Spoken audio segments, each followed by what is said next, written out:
বিনিয়োগকারীদের আস্থা ফেরাতে রাজনৈতিক স্থিতিশীলতা প্রয়োজন। এ লক্ষ্যে কাজ করতে অন্তর্বর্তী সরকারকে পরামর্শ দিয়েছেন অর্থনীতিবিদ ও ব্যবসায়ীরা। তাদের মতে বিনিয়োগ আকৃষ্ট করতে সুশাসন নিশ্চিত করা জরুরি। এজন্য স্বল্প, মধ্য ও দীর্ঘ মেয়াদে পরিকল্পনা নেওয়া যেতে পারে। প্রিয় নম্বর সেট করে বিকাশে সেন্ড মানি করুন ফ্রি।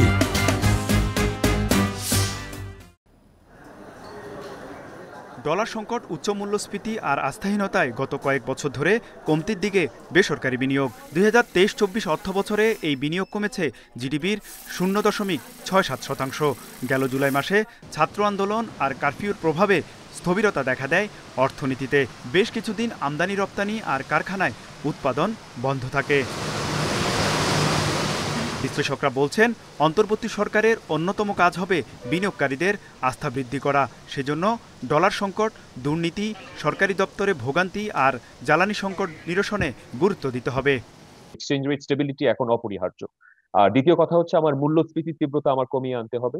আর তৃতীয় কথা হচ্ছে যে আমাদের যে যুবকদের ভিতরে যে বেকারত্বের যে হাহাকার আছে, সেটা সর্বপ্রথম কি করে আমরা ব্যাপক আকারে যাতে আমরা একটি ম্যানুফ্যাকচারিং মেড ইন বাংলাদেশ যাতে একটি স্লোগানের মাধ্যমে যাতে ব্যাপক হারে যাতে আমরা চাকরি আমরা যাতে সৃষ্টি করতে পারি। কস্ট অফ ডুইং বিজনেস এটা একটা বড় জায়গা, এই জায়গাটা যাতে অ্যাড্রেস করা হয় এবং সব কর্মসংস্থান যাতে ঢাকা কেন্দ্রিক না হয়ে সারা দেশব্যাপী যাতে আমাদের কর্মসংস্থানের জন্য এই রিফরমেশনটা দরকার।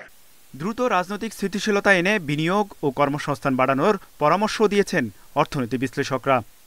প্রপার্টি রাইটস এর এস্টাবলিশমেন্টের মাধ্যমে যাতে আমরা বিদেশি বিনিয়োগ যাতে আমরা আকৃষ্ট করতে পারি এবং সেই রাজনৈতিক স্থিতিশীলতাটা আমরা দিতে না পারলে কিন্তু বিদেশি বিনিয়োগকারী কিন্তু কোনোভাবেই কিন্তু বাংলাদেশে বিনিয়োগ করতে চাবে না। আমাদেরকে একটা কনফিডেন্স বিল্ড আপ করতে হবে।